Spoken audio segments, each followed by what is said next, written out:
আমন্ত্রণ news 24 sports লাইটে আপনাদের সাথে আছি আমি শাহরিয়ার বাবু। চলুন দর্শক জেনে নেই আজকের খবরের বিস্তারিত রিপোর্টে। এবার ভক্তদের জন্য এলো সুখবর। ভারত বাংলাদেশ মানেই যে উত্তেজনামূলক ম্যাচ, সেটা আর বলার অপেক্ষা রাখে না। এবার রোহিত কোহলিদের বিপক্ষে মাঠে নামবে টাইগাররা। টি-20 বিশ্বকাপ শেষ হতে না হতেই টাইগারদের রয়েছে ব্যস্ত সূচি। উপমহাদেশ ভ্রমণে বের হবেন শান্ত বাহিনী। এফটিপি অনুসারে যা শুরু হবে আগামী মাসে আফগানিস্তান সফর দিয়ে।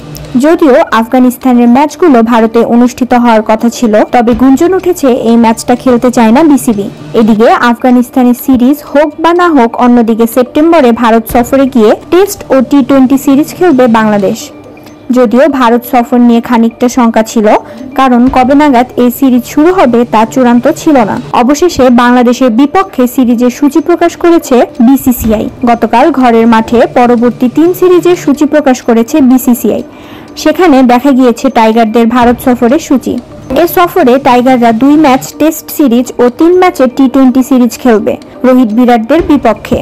আর সব কয়টি ম্যাচই হবে ভিন্ন ভিন্ন ভেন্যুতে, অর্থাৎ টাইগারদের 5 ম্যাচ অনুষ্ঠিত হবে 5 ভেন্যুতে। বিসিসিআই প্রকাশিত সূত্র অনুসারে চেন্নাইয়ের এম.এ. চিদাম্বরম স্টেডিয়ামে প্রথম টেস্ট দিয়ে মাঠে গড়াবে ভারত ও বাংলাদেশ সিরিজ। 19 সেপ্টেম্বর ম্যাচটি শুরু হবে বাংলাদেশ সময় সকাল 10টায়। সিরিজের দ্বিতীয় ও শেষ টেস্ট খেলতে হবে কানপুরে। 27 সেপ্টেম্বর খেলতে নামবে 2 দল। টেস্ট সিরিজ শেষে মাঠে গড়াবে টি-20 সিরিজ। এরপর টি-20 সিরিজে আগে 8 দিন বিশ্রাম পাবে শান্তরা।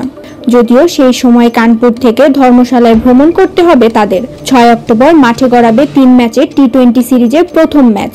বাকি 2 ম্যাচ হবে 9 ও 12 অক্টোবর। দ্বিতীয় ম্যাচ দিল্লি এবং শেষ টি-20 হবে হায়দ্রাবাদে। 3টি ম্যাচই অনুষ্ঠিত হবে বাংলাদেশ সময় সন্ধ্যা 7:30টায়। এই টেস্ট ও টি-20 সিরিজ শেষে দেশে ফিরবে বাংলাদেশ। ওই মাসে প্রোটিয়াদের বাংলাদেশ সফরে আসার কথা রয়েছে 2টি টেস্ট ম্যাচ খেলতে।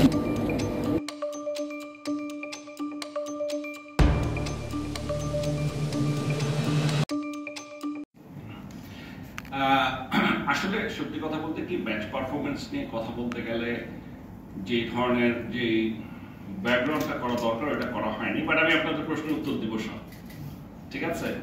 আমরা কি মনে করি এটা আমি আরো ভালো হতো যদি ক্যাপ্টেন, কোচ ওদের রিপোর্টগুলো, কোচের রিপোর্টটা পেতাম, টিম ম্যানেজমেন্টের রিপোর্টটা পেতাম, ক্যাপ্টেনের সাথে কথা বলতাম, তাহলে আপনাদেরকে আরো স্পেসিফিক বলতে পারতাম। তবে কেন কোনটা হয়েছে এই উত্তর না দিতে পারলেও, যেটা বললো না আমাদের এক্সপেকটেশন মিট করেছি কিনা, নাকি জানি প্রশ্নটা ছিল সন্তুষ্ট কিনা। হ্যাঁ, এটা বলতে পারবো, এটা দেওয়া সম্ভব, এটা দেওয়া সম্ভব। এই প্রশ্নটার উত্তর